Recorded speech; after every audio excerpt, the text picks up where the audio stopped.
Hi guys, मी ऋषिकेश. माझ्या नवीन चॅनलवरती हा माझा पहिला लॉग. मी एक ऊसतोड कामगाराचा मुलगा. ह्या बघा आमच्या इथलचं वातावरण म्हणलं तर खूपच सुंदर. कारखान्याचा संप चालू असल्यामुळे आमची दोन्ही वाहनं बसूनच होती.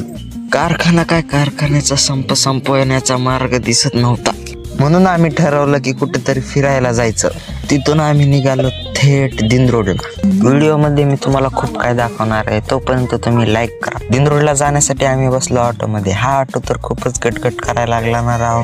जाता जाता एक तळ दिसले, त्या तळ्याचं नाव काय ते तुम्ही कमेंटमध्ये नक्की सांगा. आणि जाता जाता दिसलं की बीड परळी हायवेचं काम सुरू आहे. हे बघता बघता तर दिंडोरी बी आलं ना राव. आम्ही पहिल्यांदा तर दवाखान्यात गेलो. म्हणलं हातपाय तर लय दुखायला लागले, त्याच्यामुळे जाऊन या. दवाखाना खूपच मोठा होता. सगळा दवाखाना बघितल्यानंतर आम्ही निघालो थेट पोस्ट ऑफिसला.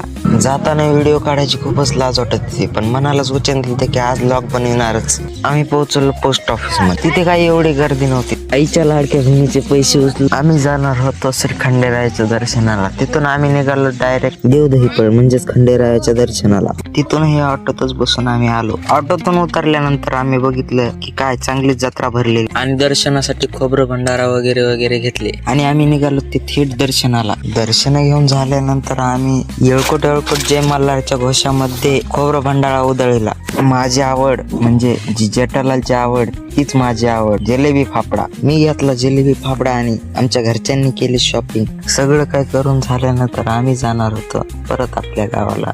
तुम्हाला हा माझा ब्लॉग आवडला असेल तर लाईक करा आणि चॅनलला सबस्क्राईब करा.